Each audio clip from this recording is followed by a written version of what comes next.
We want to bother you. That's part of our job. Proposition. This is proposition for debate number 2. Delta will be proposing the last school, which that means it's obvious. Guys, it's obvious, Mas. It's obvious. They're here. Ella du Plessis. All right, so Delta versus Ella du Plessis for the second motion.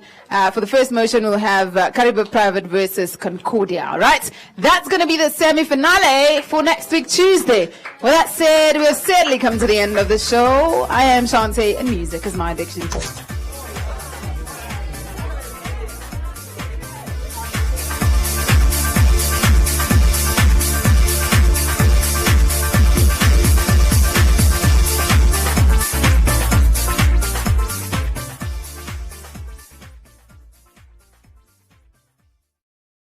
It's Debatable is proudly brought to you by MTC. Make the connection.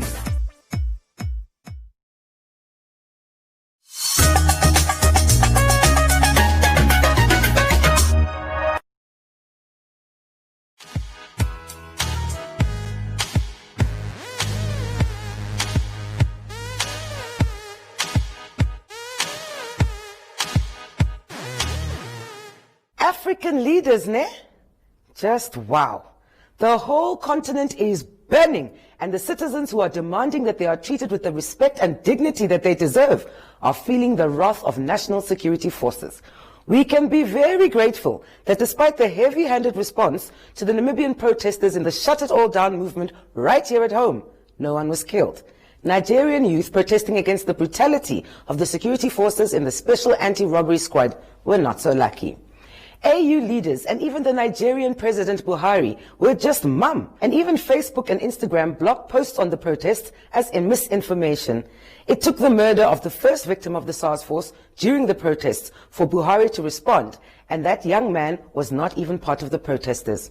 Dr. Jude Osakwe is a Nigerian living in Namibia and is also the chairperson of the Association of Nigerians in Namibia, ANINAM. He told me that there are about 600 Nigerians living in Namibia and that they too felt the need to demonstrate in solidarity with Nigerian youth. I asked him to explain the purpose of SARS.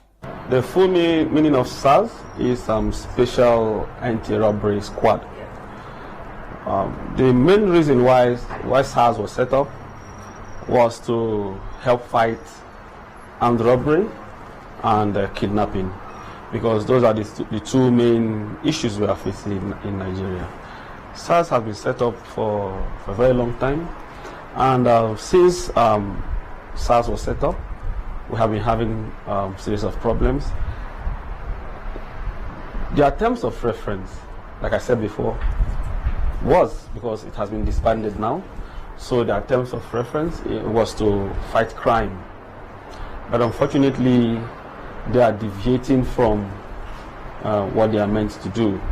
So instead of fighting crime, they are now fighting those that they are supposed to protect. So that is what is causing the problem now. So innocent young Nigerian youths are now being victimized. They are intimidated. You can't walk along the road without being victimized or intimidated by this group of security agencies. They tend to look at any young person as a criminal. So when they see you moving along the road, they want to search, which is normal for a security officer. If you suspect somebody, there's a way you address the person to find out if this person is involved in any criminal activity. But for these people, they use force. They are violent. So whenever they want to do anything, if they see anybody, they want to maybe question you, everything they want to do, they use force. Most times they harass and want to take money from you. For example, if they check your phones to see what you have in your phone. No, there's so many things, and if you try to fight them, youths. If you are a youth, you have that hot blood in you. So no matter what, you may not want to be intimidated. If you know you are on your right, but unfortunately, these guys don't know what is called right. So they beat them up, maybe lock them up. At times, they may lock you up, and your parents, your family may not know where you are for a very long time. So their activities became so worrisome that people now started requesting or asking government to do something about it. I think government has disbanded SARS about 3 or 4 times. When we complain, or when the people complain, government will come out that SARS has been disbanded. So the question now was, what is government really doing? Are they really saying what or doing what they are supposed to do? If you say you have this, at times instead of disbanding, that is, instead of telling us that SARS will no longer exist, they will not give it a new name. At first it was called SARS, then later they changed it to F-SARS. SARS is Special Anti-Robbery, whatever. Then later they call it Federal Special, That is, the federal government has now taken over, so they will be able to control it. But unfortunately, that is not what we see. So they kill people, they kill young Nigerians. For example, if you travel out and you are coming in, they look at you as someone that may have, come back with maybe enough money or something, and they will want to extort you. That's one thing they do. So these are the things the Nigerian youths saw, because it's really affecting the youths particularly. So this time around, they decided that enough is enough, that this must stop. Government announced that they have disbanded SARS, but that is what we have been hearing all the time. So we just hope that this time around, things will come back to normal. I asked Dr. Osakwe to share his feelings about what is happening in his country and in Africa at large. We are having a series of problems, particularly when it comes to politics. If you don't belong to a camp, then you are not supposed to enjoy anything. I think that is a problem generally in Africa because of the different political parties we have. Once you are not part of the ruling party, then you are not supposed to be part of anything that happens in a country. So politically, Nigeria is also like that. And when you come to African countries, we see the same thing. If you visit any African country where you have 2 or more political parties, you see that the ruling party will want to take everything, and they will not want the other oppositions to contribute their own quota to the growth of their country. So generally in Africa, when it comes to political development, we are still having problems because the leaders do not want to hand over power to any other person or people, and because of that, this sit-tight syndrome is really killing the development of Africa.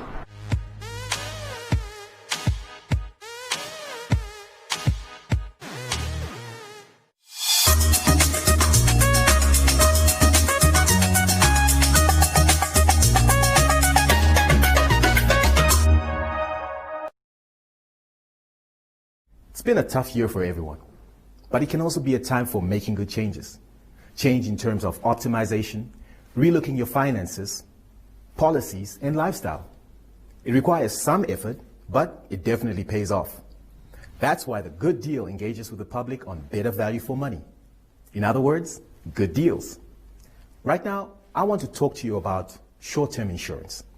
That's all your personal and business belongings, like all types of vehicles, buildings, equipment, etc. And don't forget more specialized insurance like guarantees, construction contracts, farming, boats, airplanes, etc. If you're looking for a more affordable yet dependable insurer, SMS the word insure to 555 and we'll get them to call you. It won't take long and your number is safe with us.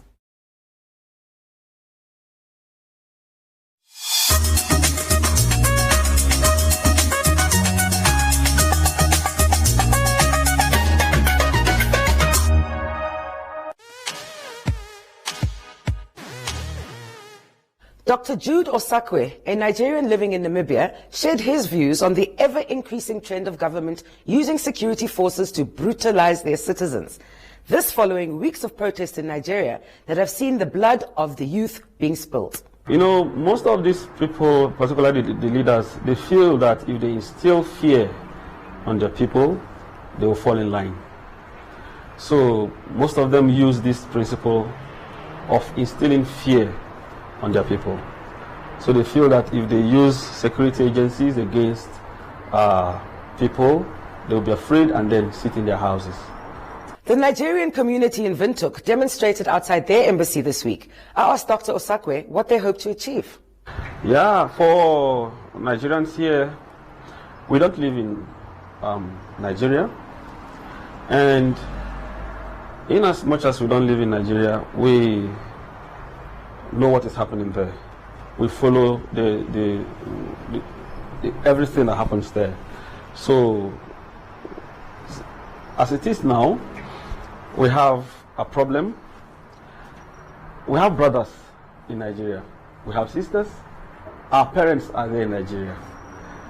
So in as much as we are outside, we are in diaspora, we also follow what happens there, because if it happens to one of us there, it affects us because the bloodline is there. So as it is, we have to march in solidarity to let them know that we feel their pain. We feel whatever that is happening there. We want reforms. That is the main thing we want in Nigeria. We want reforms. We want things to change. We are not saying that the government is not trying, but they should do more. In education, even we are fighting for government to increase police salary. Yeah, because they are not well paid. You know, at times, if you don't have money, you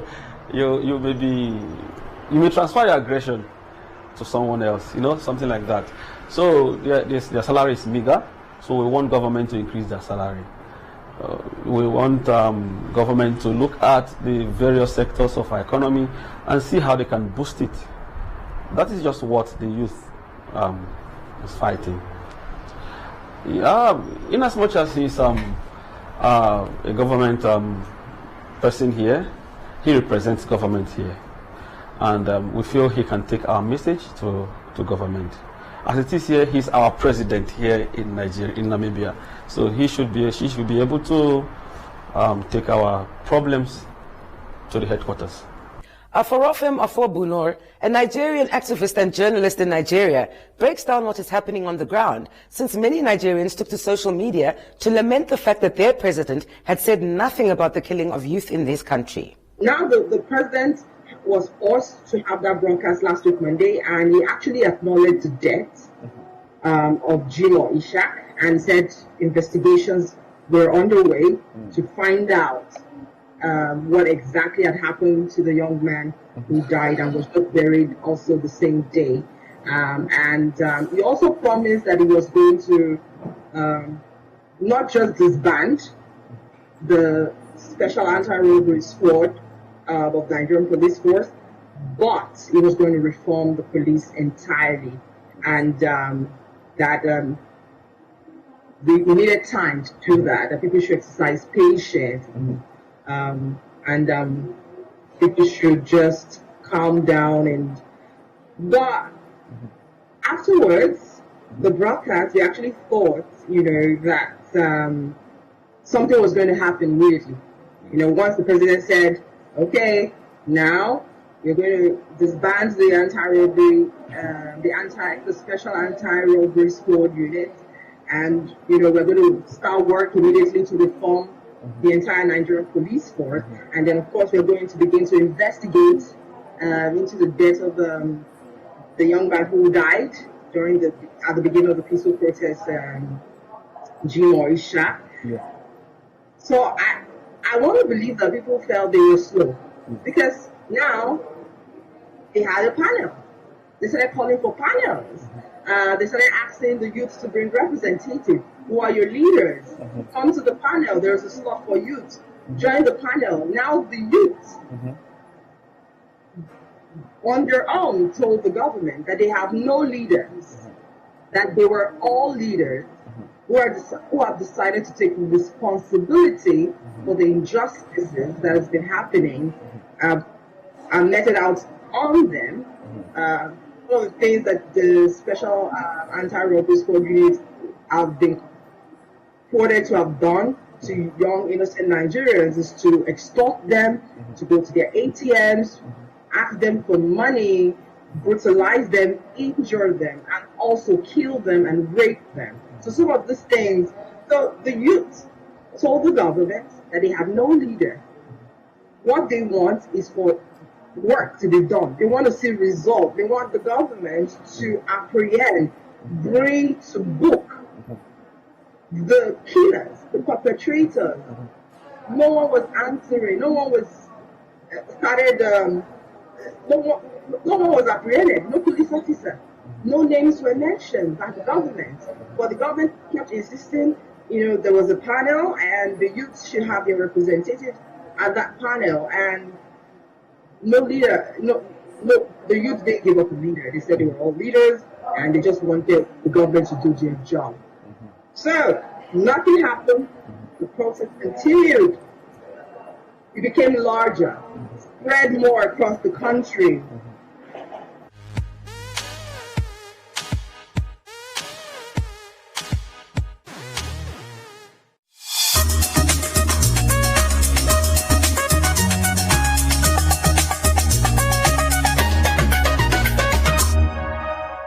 ShopRite has always been here for you, and our promise to bring you low prices on what you need most will never change. Get a 700ml bottle of All Gold tomato sauce, only $26.99, and 750 grams of Cross and Blackwell tangy mayonnaise, just $24.99. Only at ShopRite. For as little as 20 Namibian dollars a month, you can get funeral cover from Sanlam, with claims that get paid out within 7 hours. To get a quote or for more information, simply SMS your name, town, and contact number to 555 for a callback. No obligations. T's and C's and standard SMS rates apply.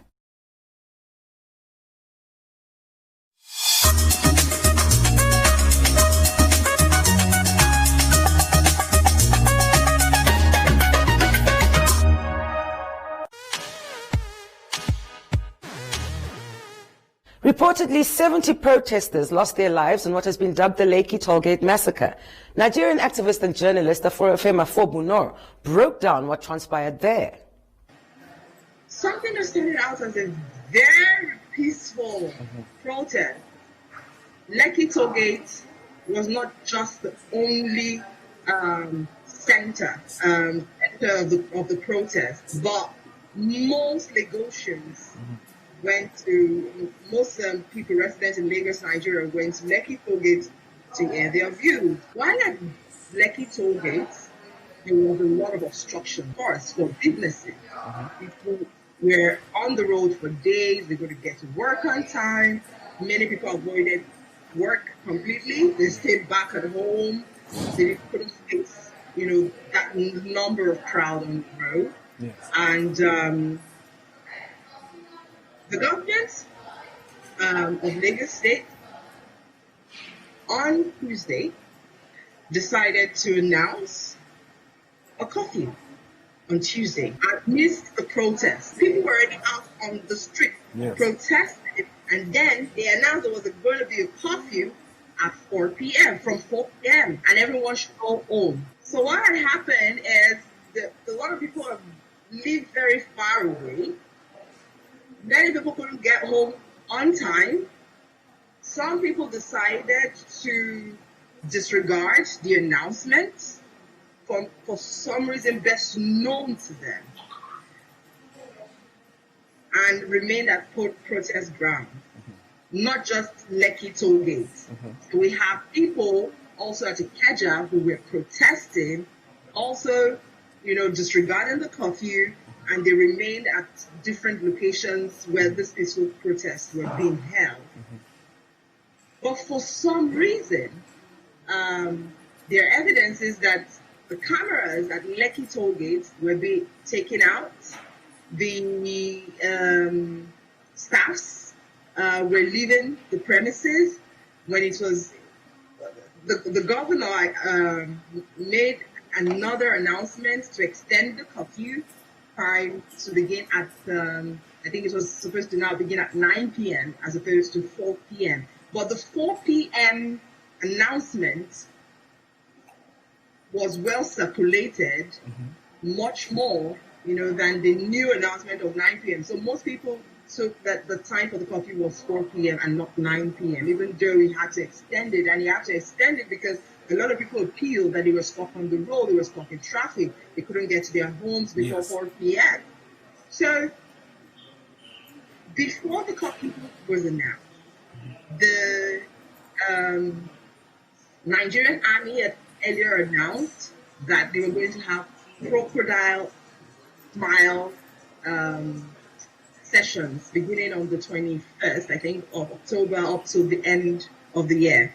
So, but it was not for the protesters because a lot of people suggested that, they wanted to unleash the army on peaceful protesters, so they were making that announcement.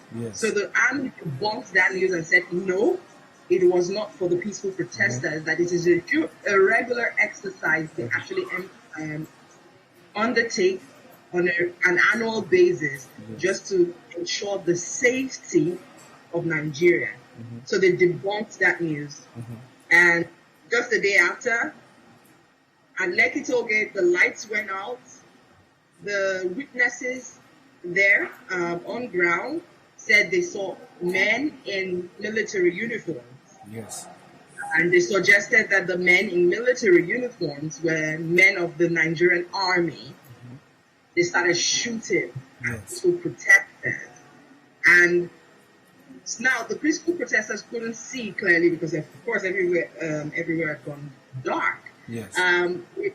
We've now been informed by the signage company who took out the lights at the toll gate, because the toll gate is usually lighted up every night, all through the day, 24 hours.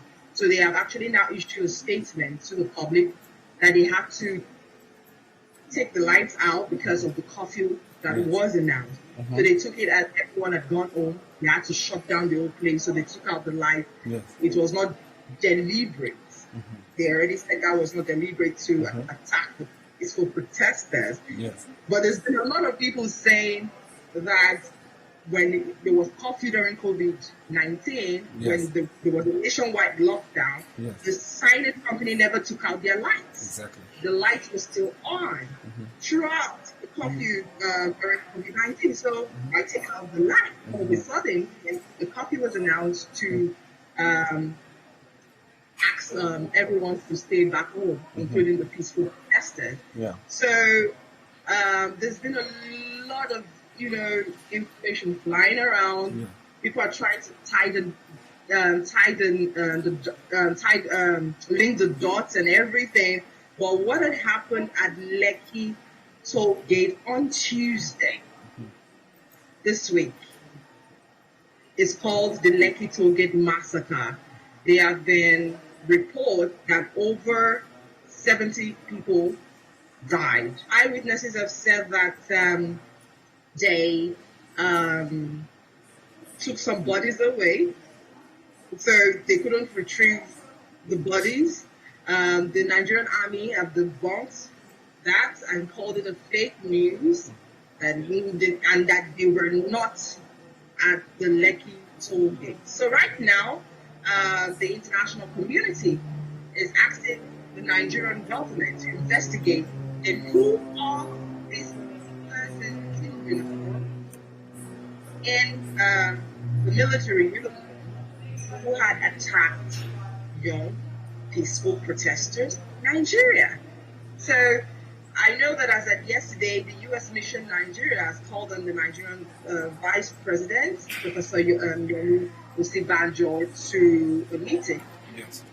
Begin investigations, concerning what exactly happened. Everyone is denying and not taking responsibility for the massacre that has happened at the Lekki toll gate. And just yesterday,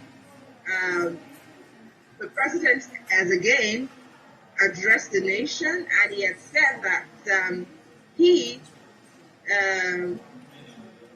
acknowledges that innocent lives have been lost due to, the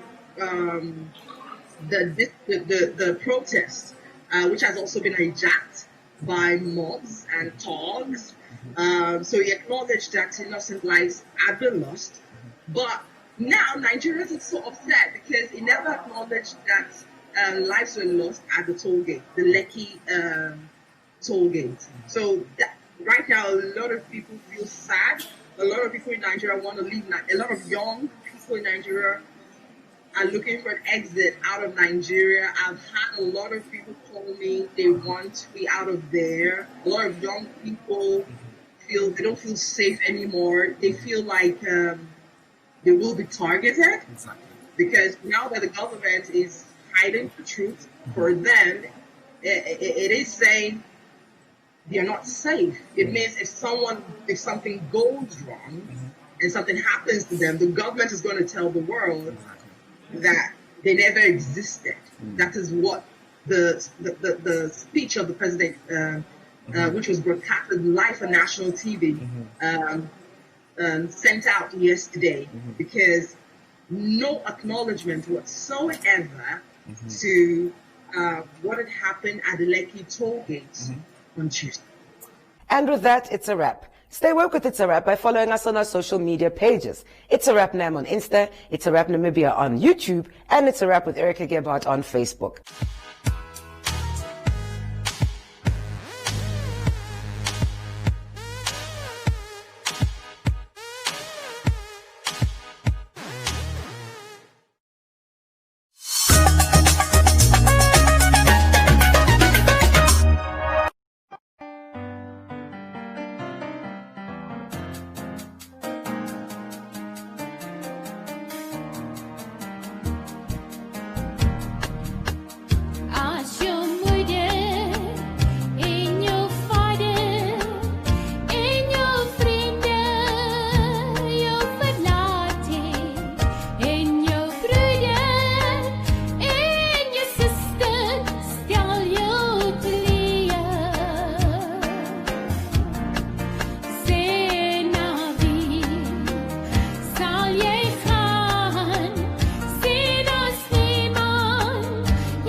Baba kom na Jesus, ay alien.